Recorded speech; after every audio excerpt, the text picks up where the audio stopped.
New Delhi, you're watching DD India Live, India's voice to the world. I'm Mark Lynn. Namaskar. Coming up in the next 30 minutes. Campaigning is going to end today in the evening for the third phase of India's general elections. 93 seats in 11 states and union territories go to the polls on May 7. Progress in Gaza truce talks after the first round of negotiations in Cairo. Talks to resume on Sunday. The Hamas has reiterated that the deal should include commitment towards an end to the conflict. Devastating floods ravage East Africa. Over 600,000 people are affected. Tropical cyclone Hidaya threatens to worsen humanitarian crisis in flooded nations. Real Madrid continues its domination in Spanish football as it successfully lifts a record extending 36th La Liga title.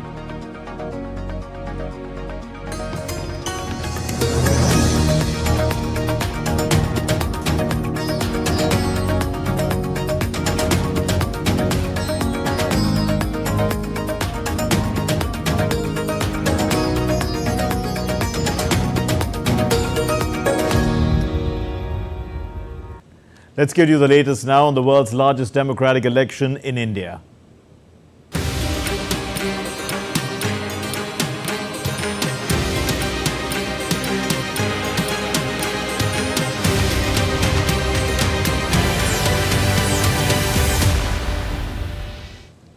Campaigning for the third phase of India's general elections will end on Sunday evening. Voting for this phase will be held on May 7 across 93 constituencies, covering 10 states and 1 union territory. The states that will go to the polls are Assam, Bihar, Chhattisgarh, Goa, Gujarat, Karnataka, Madhya Pradesh, Maharashtra, Uttar Pradesh, West Bengal, Dadra and Nagar Haveli, and Daman and Diu. Now, as many as 1,351 candidates are in the fray for the third phase of polls. Some of the prominent names are in the Lok Sabha.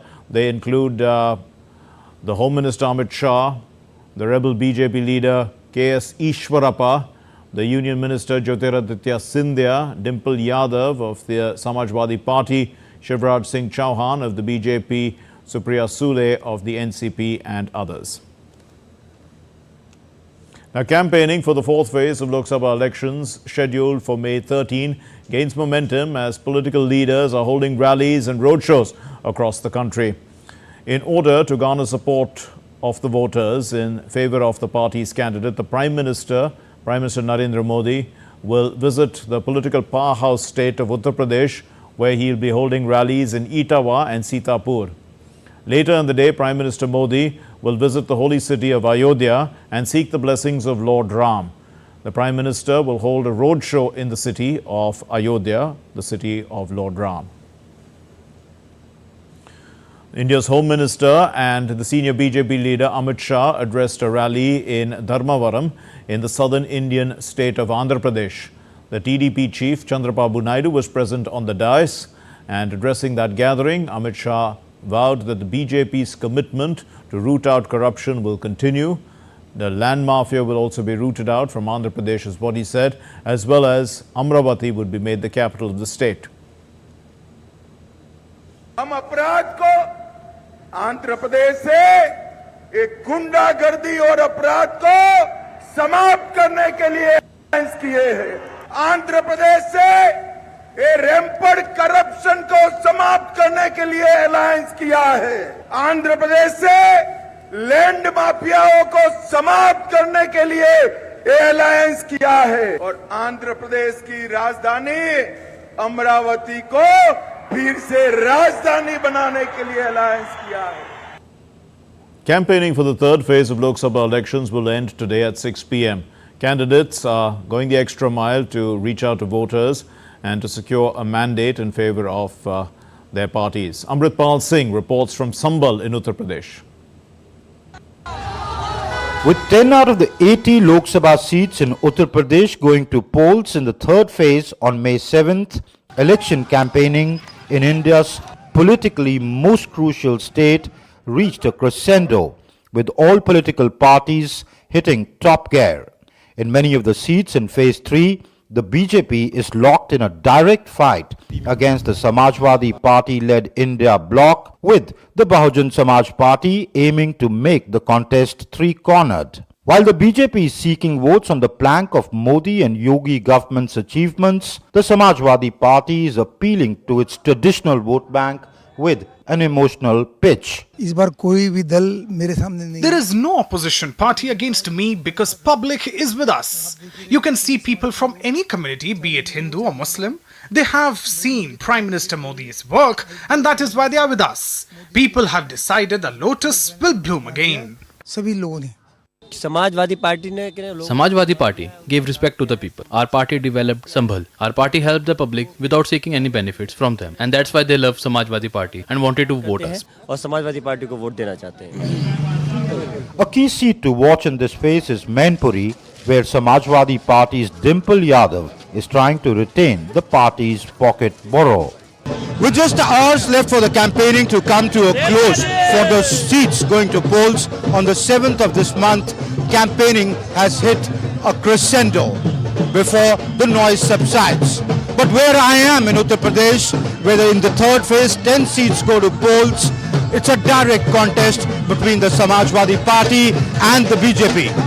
With cameraman Yogesh Kumar, this is Amritpal Singh for DD India in Sambhal. And the Guwahati Lok Sabha seat is witnessing a two-way battle between two female candidates. The Congress has nominated Meera Bhottakur Goswami and the BJP has put forward a newcomer, Bijuli Kalita Medhi. Tapas Bhattacharya reports. See your chances in this particular election. See, you have seen that people have come to bless us and people have shown that their support towards BJP and the coalition party. So you have seen that our Honorable Chief Minister Dr. Himanta Biswa Sarma has also given a speech. So you have seen by your eyes that people have supported so much. Interestingly, this is a seat where for the last 3 times BJP is winning, and most of them are women. There is a woman dominance in this seat. How do you see that? It's going to stay the same. The woman power is very evident in this seat. You see, this is the land of Ma Kamakhya. So Ma Kamakhya give her blessings to the woman and our Bijaya Chakraborty Baido, then Queen Uja Baido, and now I got the opportunity as a candidate.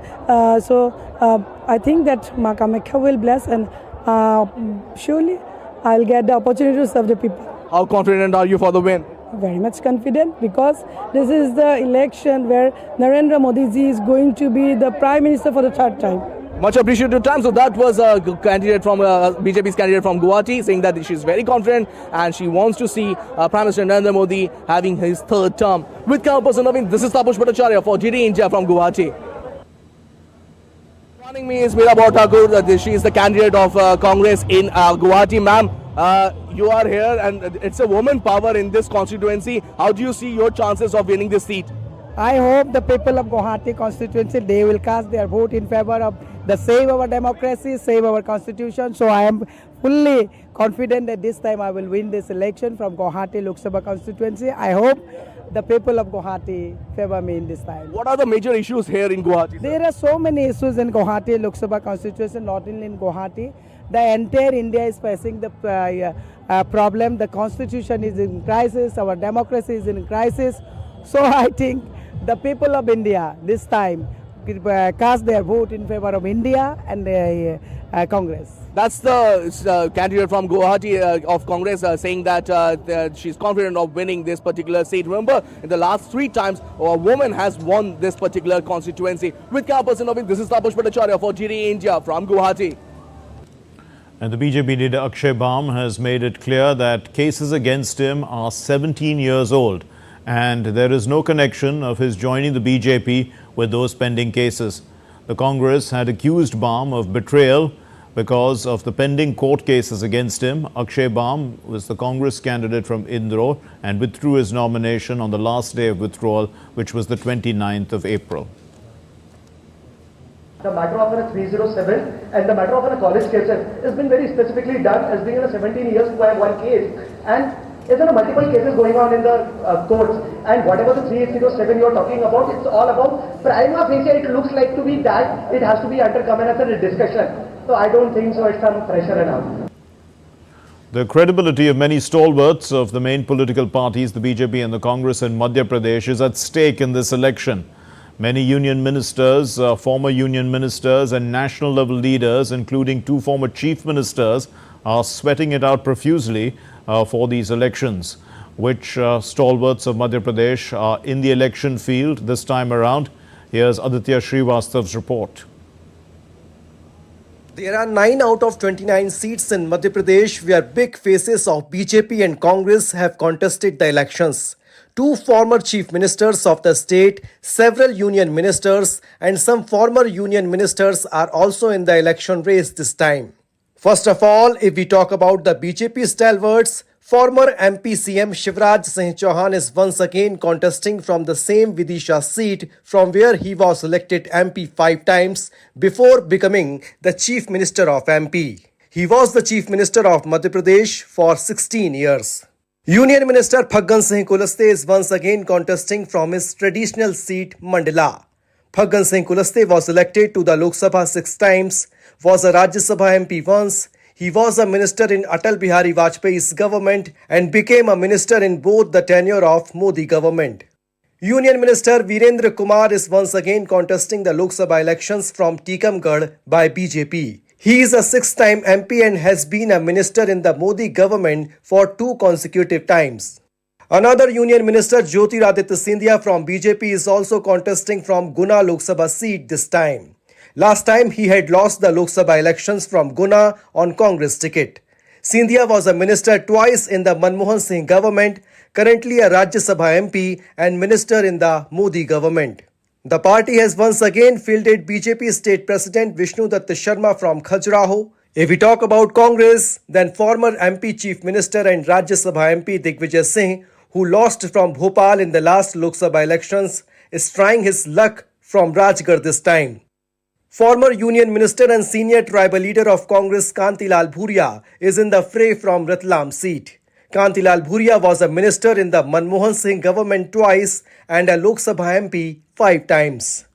Omkar Singh, a member of the Central Election Committee of the Congress and was a minister in the Kamal Nath government of Madhya Pradesh, is contesting against Phaggan Singh Kulaste from Mandla. Another one is Kamleshwar Patel, who lost the recent assembly elections and was a minister in the Kamal Nath government, is trying his luck with Seedhi. Kamleshwar Patel has been MLA twice and was a minister in Kamal Nath government of MP.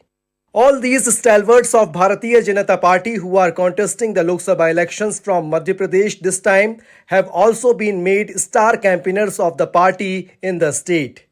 At the same time, Congress is also taking advantage of the experience of these big-faced leaders in its election strategy. This is not the first time when the credibility of the veterans is at stake in Madhya Pradesh. But thing to be noted is that many of these big faces are such that they had lost recent assembly election. But still, parties have expressed confidence in them. Now it has to be seen whether all these big faces will be able to save their reputation in this election. With camera person Gaurav Nirgudkar, Aditya Srivastav, DD India, Bhopal. Well, ahead of the May 7 polls, various awareness programs are being organized across the country to appeal to voters to come out and exercise their franchise. One such awareness campaign was organized in Gujarat's Ahmedabad, where people from all walks of life participated. It was a run for vote.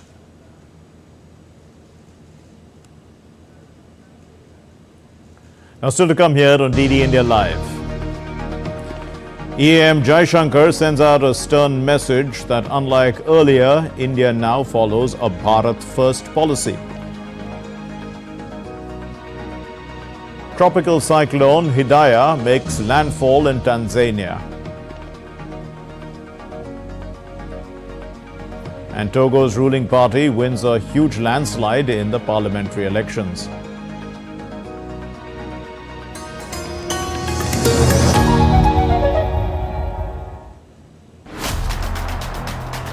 Joining us today on Champions League is none other than legendary goalkeeper P.R. Sujesh.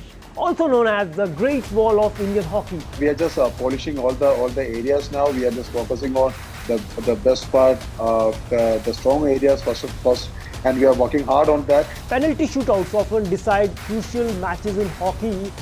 What goes through your mind during those moments? Penalty shootout, it's a give and take policy. Then automatically that pressure comes to me. With the evolving tactics and strategies in modern hockey, how do you adapt your game to stay ahead of the competition? We can find out our positive and negativity from there. So we do have our homework.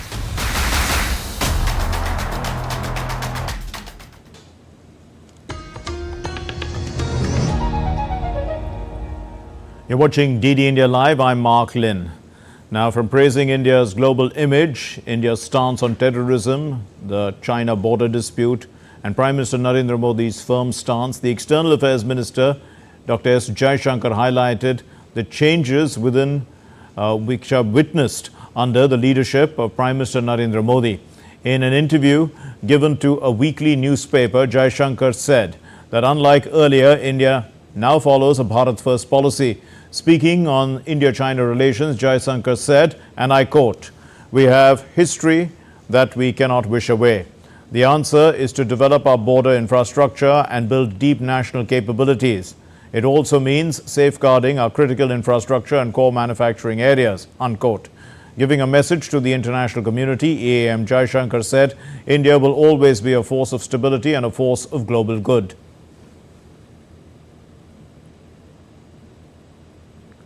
In Jammu and Kashmir, security has been tightened after an Indian Air Force convoy was attacked by terrorists on Saturday. Now, one soldier of the Indian Air Force, one of the airmen, was martyred, while 4 others were injured when 2 vehicles, including one of the Indian Air Force, came under fire from the terrorists in the Poonch district of Jammu and Kashmir. The security forces cordoned off the area and they launched a hunt for the terrorists. Now, the security forces marched in many areas of Poonch on Sunday morning as well and strengthened barricading in the entire Poonch district. Several Indian states witnessed maximum temperatures in the range of 42 to 45 degrees Celsius on Saturday, with the heat wave intensity declining in the eastern parts of the country as well as the southern parts of India. Now, the India Meteorological Department has predicted relief from the scorching conditions in several Indian states from the 5th of May to the 9th of May. Maximum temperatures will be above normal in Telangana and Rayalaseema. However, on Saturday, some parts of Telangana, Vidarbha, Rayalaseema and interior Odisha, north interior Karnataka, Marathwada, Madhya Pradesh, Chhattisgarh, Madhya Maharashtra and East Uttar Pradesh witnessed maximum temperatures which were in the range of 40 degrees Celsius to 45 degrees Celsius. Nandyal, which is in Andhra Pradesh, sizzled at 46 degrees Celsius and was the hottest place in the country on Saturday, going to the polls on May 7.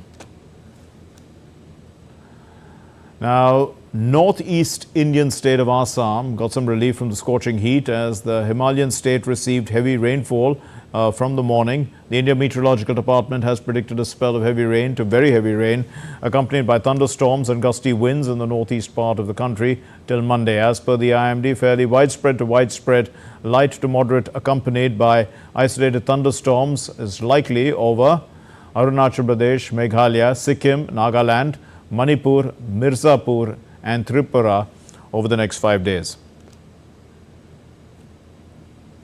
Continuing with weather updates, but from across the world now.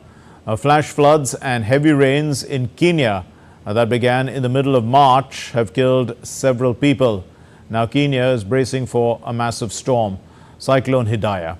Torrential rain and floods have destroyed homes, roads, bridges and other infrastructure across the region. The government has asked people living near 178 dams and water reservoirs to to be careful because they are now close to overflowing, as well as those in informal settlements close to the river streams. They've been asked to evacuate. So the Nairobi government has set up 115 camps to host people who are displaced by the flooding, and they are working closely with donors and humanitarian organizations to provide food and also non-food supplies to those affected. Floods continue to hit parts of East Africa, impacting thousands of people, including refugees in the region, and leaving many of them homeless.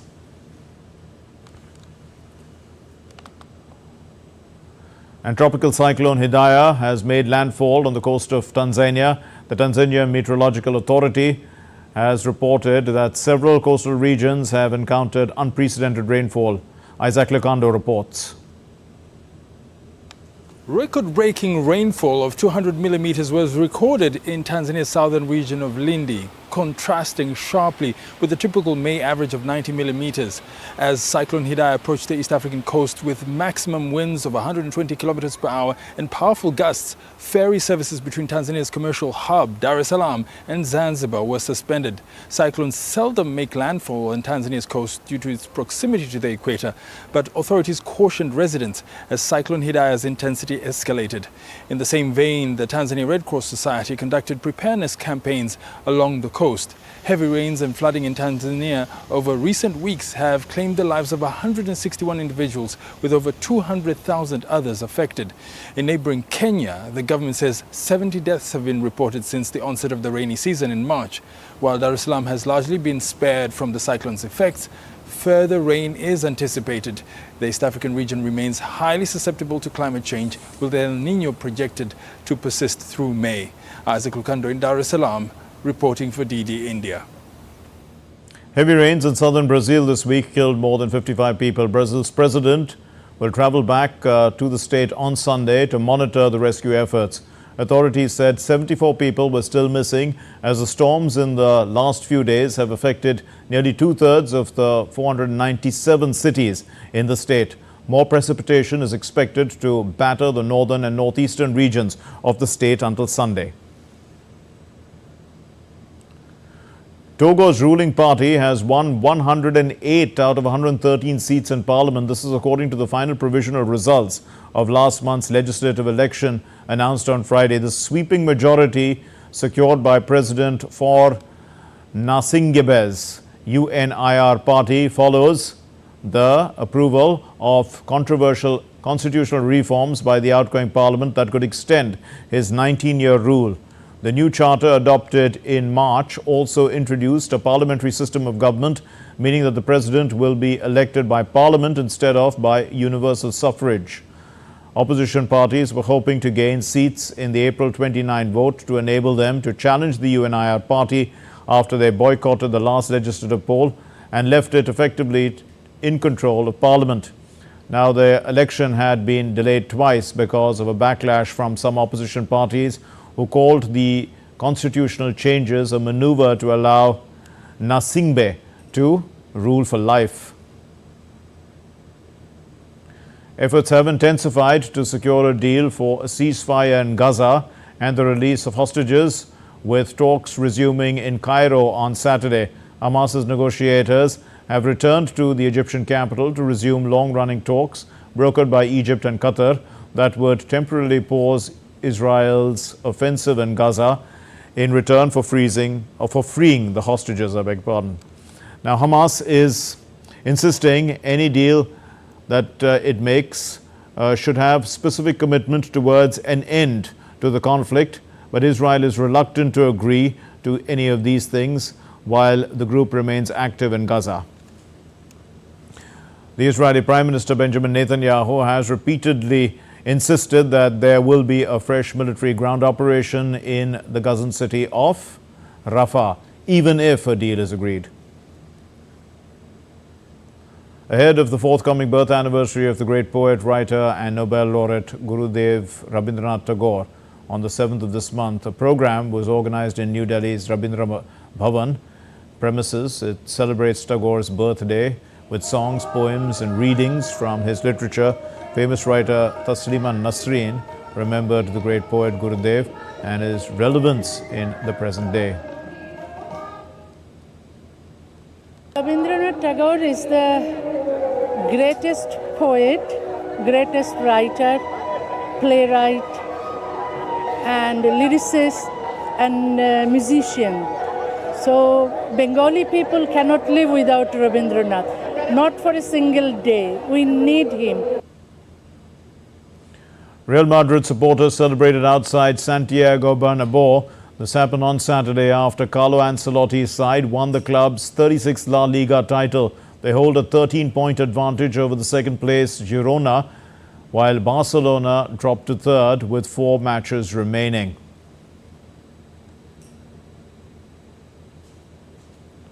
Well, that's all we have in this edition of DD India Live. Let's know your thoughts on the news of the day. For those of you on the go, you can get the latest news and updates from India and the world from our DD India mobile app. Just scan the QR code and download the app. It's available both on Android and iOS. We'll be back with more news as it breaks here on DD India. I'm Mark Lynn from all of us here in Delhi. Thanks for watching DD India Live.